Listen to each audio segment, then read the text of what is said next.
We're moving on. DRG and Marine King, some serious action. I've already started the countdown because I don't want to look at this camera and talk anymore. I want to look at my preview screen over here and actually see what's going to happen in this game. I am so excited. Either way that this series turns out, it's going to be epic. It's going to be, a historic moment in StarCraft 2. It is, man. This is a huge tournament. It's the biggest rematch that we have seen this year. I just can't wait. In the upper right, mixing it up and throwing his opponent off. Give it up for, give it up for Marine King Prime.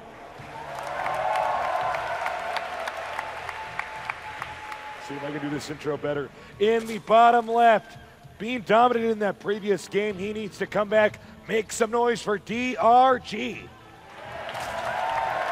It's a good point you bring up, Tasteless.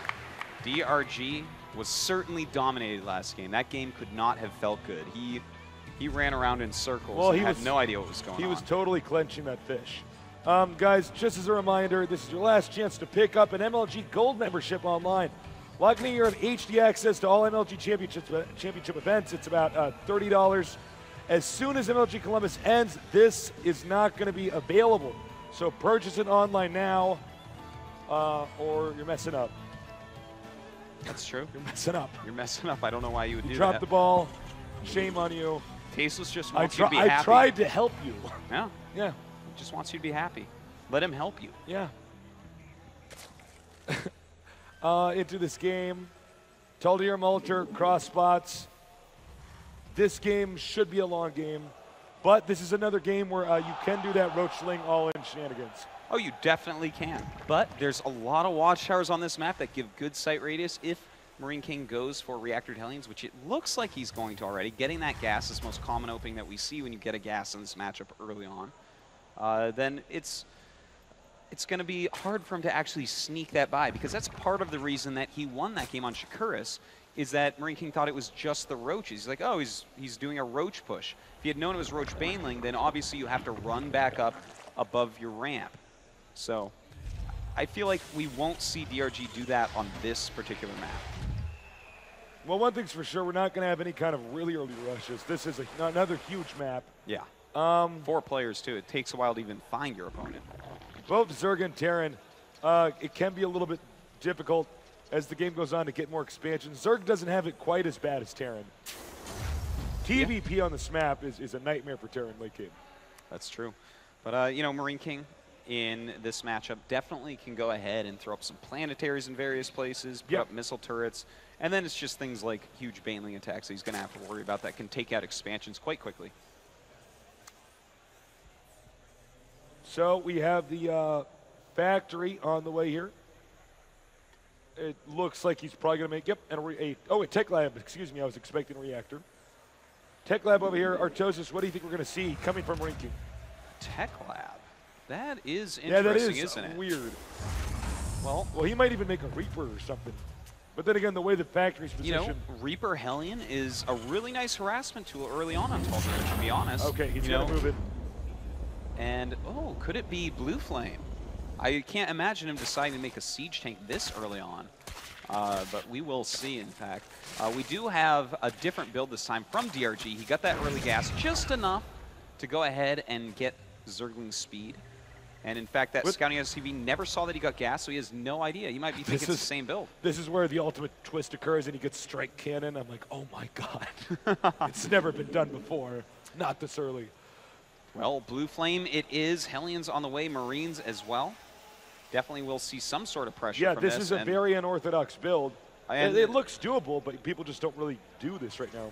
Wouldn't it be interesting if Marine King decided to go mech here? A lot of times when you see Blue Flame Hellions, it leads into mech because you're planning on using the Hellions for a long period of time to really make that Blue Flame pay off.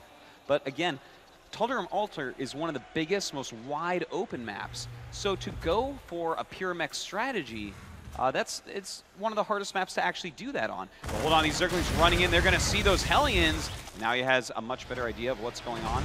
He doesn't know, though, is that reactor or not? Yeah, exactly.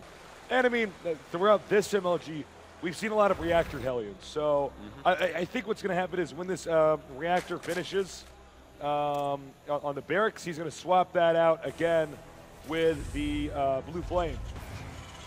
Indeed he will, and a lot of Blue Flame Hellions patrolling the map will really delay any expansions from DRG. Think about his expansions that he can possibly take. That third base, it's got rocks. The Blue Flames are going to be down there when he's trying to kill it off with Zerglings, and of course they'll never be able to do it then.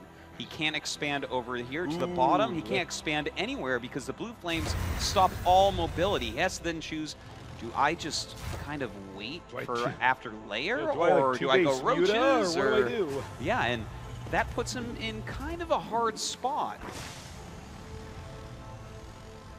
Okay, so the Hellions now out and about, controlling the map. He will, of course, probably use these to get rid of creep tumors, as I always say. And, yeah, with the Evo chamber on the way, macro hat, and the Zerg on 4 gases now. I guess we're going to see maybe Ling Infestor or Ling Muta.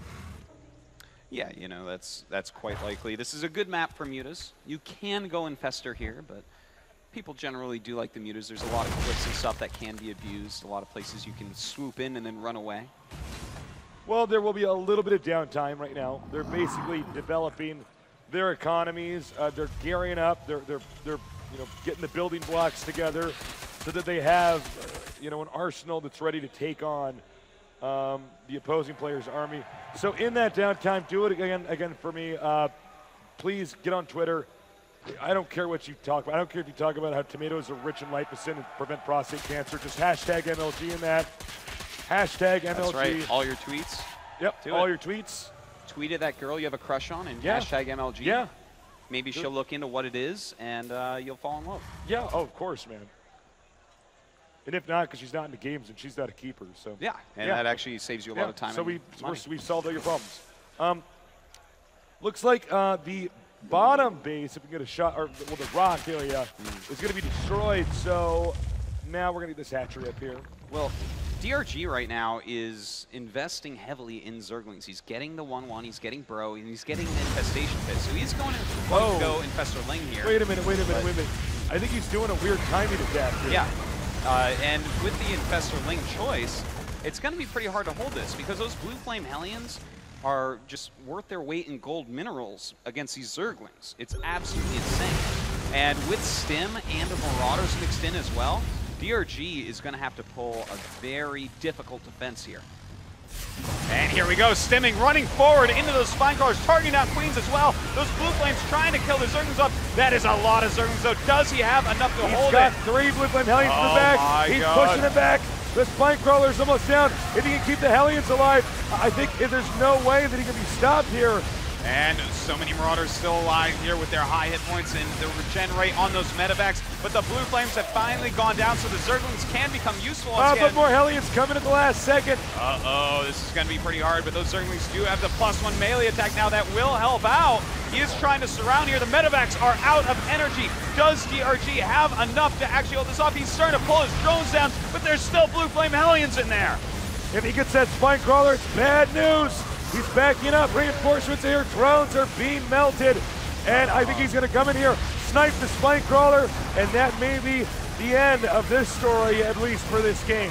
Well, we have 10 more Lings on the way, but he's lost most of his drones now. 25 drones lost. Almost an impossible thing to come back from. His Queens are gone as well. No injects. He is just completely destroyed, and we'll be seeing a GG. My God, Marine King Prime is 1 game away from being a 2-time MLG champion. Only the second ever in StarCraft 2. The best player in the world. Yeah. You know, in this time frame. And of course, wow. Wild strategy once again. Really mixing it up. DJ Wheat? Day 9? What do you guys think? What are your thoughts? Now, I honestly think that play by Marine King Prime is very clever for Calderim Alter. I mean, I think Marine King Prime, of all the players we've seen at this tournament, is smartest about adjusting for the map. On dual site, a small closed map, he goes mech. On that huge wide spread out Tall Dream altar, the style he's using is a tankless Terran versus Zerg. Hellion, Marine, Marauder, Medevac. You essentially pump out that mix almost regardless of what the Zerg player is doing. Suddenly you don't need to worry about getting the tanks cross map. You have Hellions that can sweep, zone all the Ling Baneling if you get to the mid game. But as we see, Marine King Prime utilized a timing push. Even if that did fail, the mid game follow up is still brutal to deal with for a Zerg on that large of a space. I mean, all I really have to add to that is that he has tasted victory, and victory tasted good. And it is obvious that Marine King Prime wants another MLG championship. He's one game away, and this is the moment when we have seen Marine King Prime crumble so many times. When he is an inch away from the finish line, he runs out of gas. He just needs to stay focused for one final match. He's going to have 3 tries to take first. We are going to cut to a quick commercial break, and when we get back, we're going to continue the story of the epic battle between these two rivals, Marine King Prime and MVP DRG.